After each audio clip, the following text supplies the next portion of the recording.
Pues yo creo que probablemente la Revolución Rusa ha sido el evento más influyente de todo el siglo XX, ¿no? Tiene todavía quizás unas importantes repercusiones en el siglo XXI, pero sí que creo que marcó la historia, ¿no?, entre un antes y un después de lo que había sido el proceso del desarrollo del capitalismo moderno, ¿no?, desde el descubrimiento de América y después con la Revolución Francesa y la imposición de todo el orden liberal. Entonces, bueno, la Revolución Rusa lo que hace es, primero viene a romper con una línea, ¿no?, histórica, capitalista, de libre mercado, que había sido hegemónica en todo momento,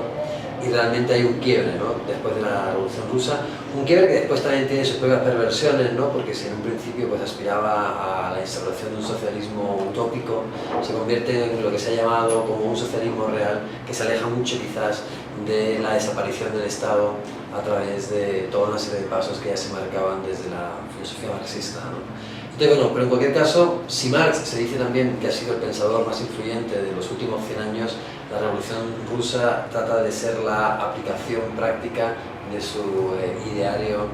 y de su ideología. Y yo creo que después se ha dividido el mundo, ¿no? Tenemos también primero, pues bueno, la consolidación del proceso dentro de la propia Unión Soviética y después la bipolaridad mundial que se ejerce entre 1945 y 1992 con la guerra del telón de acero, que también tiene una grandísima influencia. Y en gran parte, pues toda la lógica que ha venido tanto del pensamiento como de las prácticas políticas, movimientos sociales, pues se han incardinado un poco en esa, en esa lógica diametral entre capitalismo, comunismo, Estados Unidos, Unión Soviética, y de ahí yo creo que hay una grandísima influencia en todo, ¿no?, desde el pensamiento a la práctica, a los movimientos culturales. Entonces, bueno, una vez que cae la Unión Soviética y deja aquel gran vacío y que después se dicta el fin de la historia, pues yo creo que sigue también teniendo una influencia importante, si no de manera expresa, la Revolución Rusa, porque se diluye un poco como evento histórico tras la vuelta a la democracia liberal de Rusia, pero sí que sigue teniendo una gran influencia en lo que han sido movimientos sociales y movimientos políticos que han surgido desde la periferia en el siglo XXI, ¿no? Y sobre todo quizás yo creo que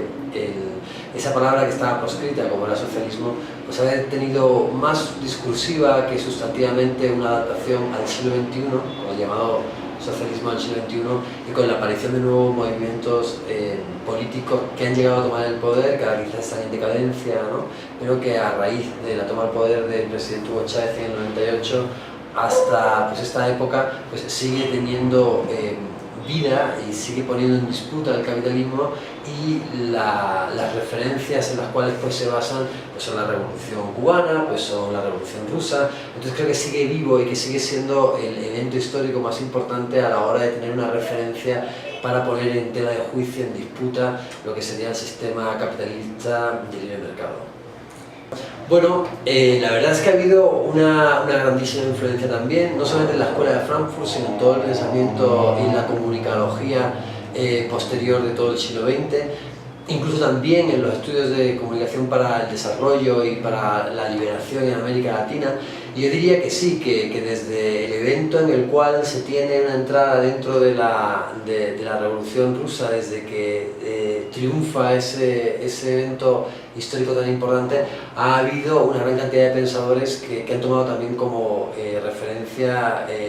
la Revolución Rusa, y también ha servido pues para poner en tela de juicio de nuevo pues todo lo que tiene que ver con una forma de comunicar, una forma de información, de emitir y de crear la información, que tiene también, o que está muy aparejada, primero una serie de fetiches, si utilizamos una terminología marxista,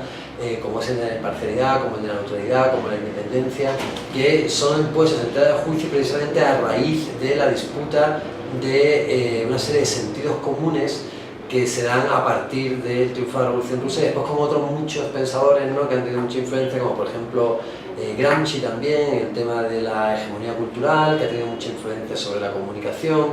y una serie de pensadores que después, trasladados a América Latina, sobre todo después del informe Albright, han tenido pues, o han florecido muchos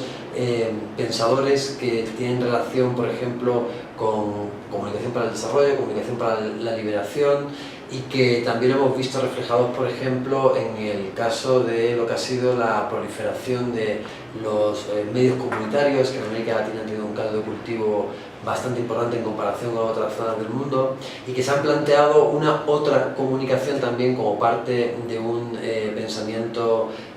decolonial que también ha tenido una influencia importante en América Latina. Entonces yo creo que sí, ¿no? Que tenemos Revolución Rusa, tenemos Escuela de Frankfurt, y después hay toda una generación de pensamiento contrahegemónico que creo que es muy importante y que quizás la raíz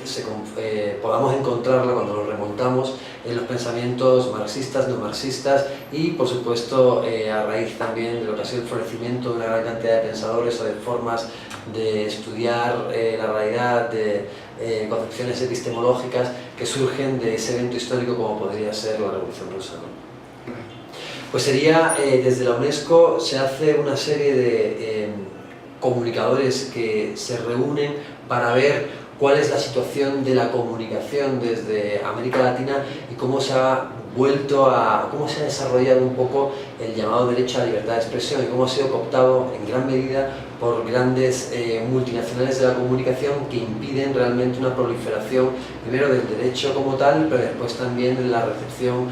de una información veraz. Y a raíz de ahí pues se crea toda una corriente crítica con cómo se debe de gestionar la comunicación, cómo se tiene que administrar el derecho a la libertad de expresión para que realmente haya una democratización de su acceso y para que realmente se pueda dar una pluralidad que tan importante es en las fuentes de información a la hora de emitirse, ¿no? Para que de alguna forma no sea secuestrado ese derecho por pocas corporaciones que ejercen una especie de oligopolio, pero que a nivel de líneas editoriales actúan al unísono y de esa forma impiden realmente que la ciudadanía tenga acceso a una información veraz. En un primer lugar, pues la arremetida de la derecha o de los medios privados con fines de lucro para desmantelar la ley de comunicación, ¿no? Bajo la excusa de que, y que ahí creo que hay un importante tema por discutir, ¿no? Bajo la excusa de que hay errores en la ley de comunicación, que hay cosas mal hechas que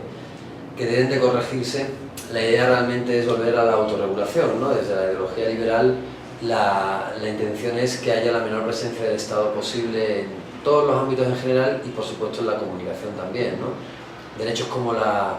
libertad de expresión son considerados desde esa perspectiva liberal como la no incidencia del Estado, son derechos negativos, donde su respeto pleno de esos derechos se daría si no hay ninguna intervención y se ejercen de manera individual. Como consecuencia ya hemos visto a lo largo de la historia que lo que ocurre es una cooptación por parte del derecho de parte de los medios de comunicación privados, que son los que tienen los medios de producción, por decirlo también en una terminología marxista, de la capacidad de crear lo que un medio de comunicación conlleva, que es muy costoso además. Entonces, bajo esa excusa, después de un recorrido de 4 años de la Ley Orgánica de Comunicación, lo que se trata es de desmantelar toda la ley y acabar con lo malo, pero con lo bueno también, llegando a una situación regresiva que es mucho peor de la que se vive actualmente, ¿no? Es decir, se quiere un salto atrás en donde todos los privilegios los tenían esos medios de comunicación privada. Entonces, bueno, ahí hay que hacer también un trabajo de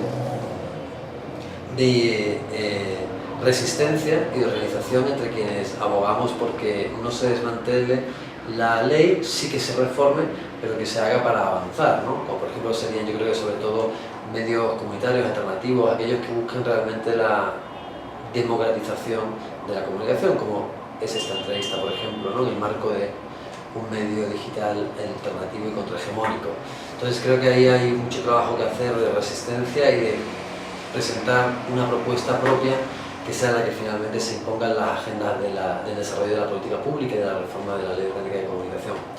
En cuanto a los aspectos que la Ley Orgánica no regula, también coincido contigo en que hay ciertas áreas que escapan a la Ley de Comunicación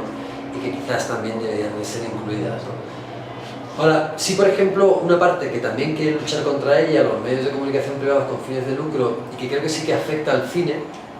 sería el tema de la producción nacional, ¿no? Las cuotas de producción nacional que deben de ser mostradas en medios de comunicación y, por qué no, también en el cine.